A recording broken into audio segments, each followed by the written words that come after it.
The modern world has perfected the art of making us comfortable and empty. Imagine this.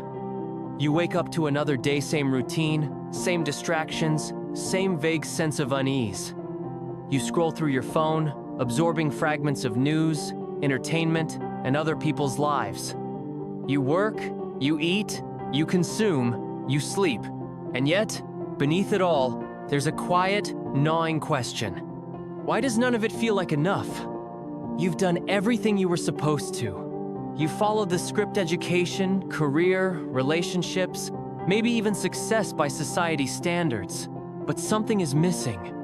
Not a thing, not a goal, but a feeling, the sense that your life matters, that it's leading somewhere meaningful. And here's the paradox. We live in the most comfortable, connected, and technologically advanced era in history. Yet more people than ever report feeling empty, anxious, and adrift. We have endless entertainment, instant gratification, and an infinite stream of information. But the more we consume, the less satisfied we become. The more we achieve, the more we question. Is this it? What if this emptiness isn't a personal failing, but a symptom of something deeper? What if modern life, with all its conveniences, has quietly stripped away the very things that make existence feel meaningful?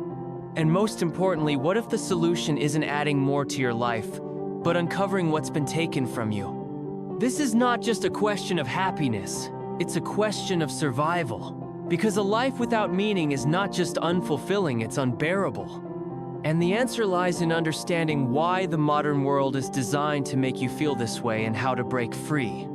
You are not imagining things. The hollowness you feel is not a flaw in you, chits. It's a flaw in the world you've been given. For thousands of years, human beings lived with a sense of purpose woven into the fabric of existence. Survival was hard, but meaning was simple. Feed your family, honor your ancestors, appease the gods, contribute to your tribe. Life was brutal, but it was real. Pain and joy were immediate, visceral, undiluted by abstraction. Then came modernity, and with it, the slow erosion of everything that once anchored the human soul. The first theft, the death of sacred struggle. Friedrich Nietzsche warned that comfort would be our undoing. He saw that suffering was not the enemy. Meaningless suffering was. Ancient rituals, rites of passage, even wars and famines forced people to confront their limits and emerge transformed. But modern life? It offers anesthesia, not transcendence. We avoid pain at all costs, and in doing so, we starve ourselves of the very challenges that make us feel alive. The second theft, the commodification of desire. Karl Marx saw it coming the way capitalism would turn every human longing into a product. But even he couldn't predict the precision with which our insecurities would be monetized. You don't just buy a phone, you buy the promise of connection. You don't just buy makeup, you buy the illusion of being loved. And when the high wears off, you're left with nothing but the ghost of a feeling you were told you should have. The third theft, the illusion of choice. Jean-Paul Sartre famously declared that we are condemned to be free. But what happens when all your choices are variations of the same empty script? You can choose any career, as long as it fits neatly into the capitalist machine. You can choose any identity, as long as it's marketable. You can choose any lifestyle, as long as it doesn't threaten the system. This isn't freedom, it's a cage with the door wide open, convincing you that walking in circles is liberation. The fourth theft, the destruction of presence. Aldous Huxley's Brave New World got one thing terrifyingly right. People wouldn't be controlled through fear, but through pleasure and distraction. The modern world is a machine designed to keep you anywhere but here. Your phone pulls you into the future with endless planning, or drags you into the past with nostalgia and regret. But the present moment, the only place where meaning can actually be felt, is systematically erased. And so we arrive at the great irony of our age. We have everything we were told would make us happy, except a reason to be happy. But this is not the end.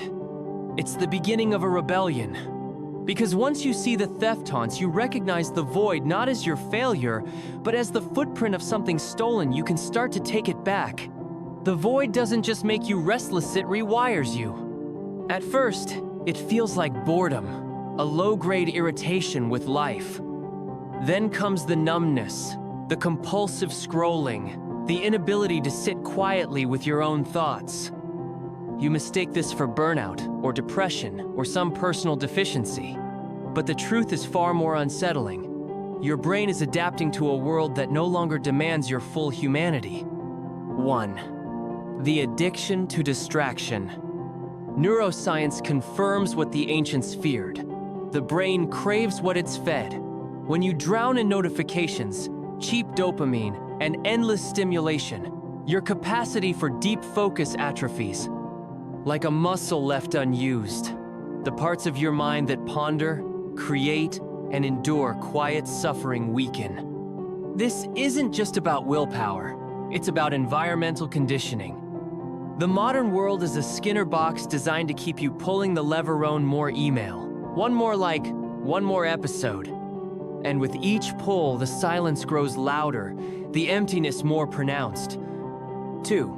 The commodification of relationships. Social media didn't just change how we connect, it changed why we connect.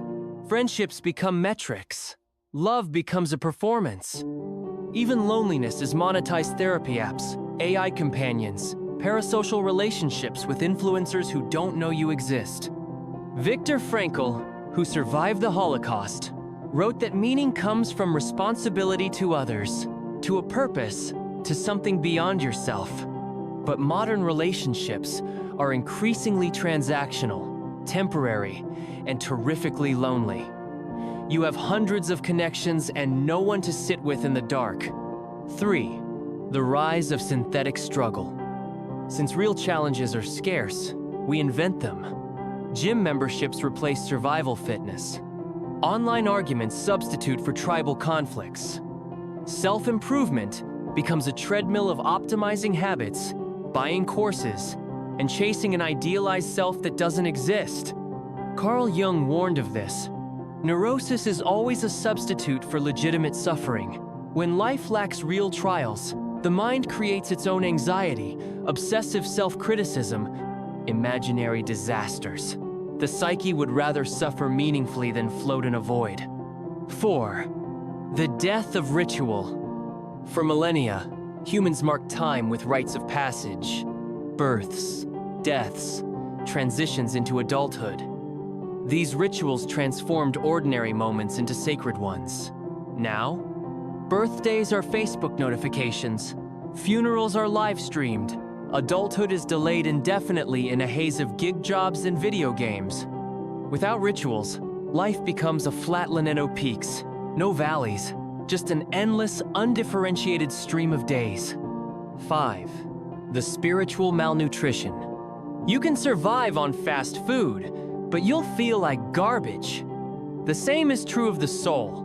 Religion, philosophy, art, these were once the proteins of meaning.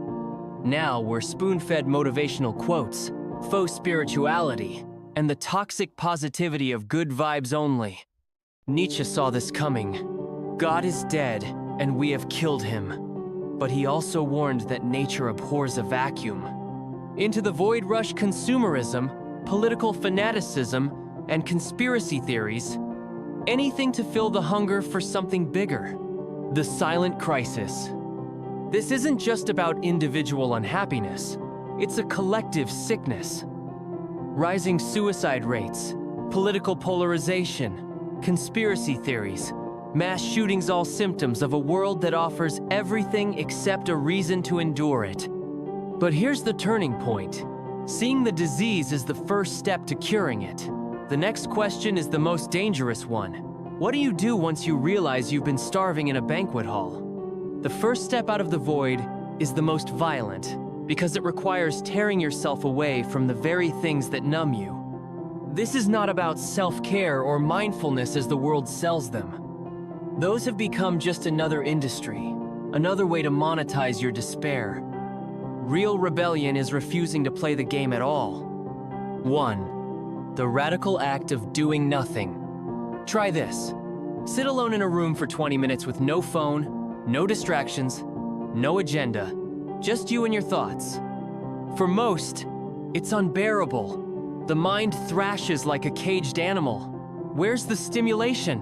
Where's the reward? That's how deep the conditioning goes. But in that discomfort lies the first spark of freedom. Boredom is the birthplace of meaning.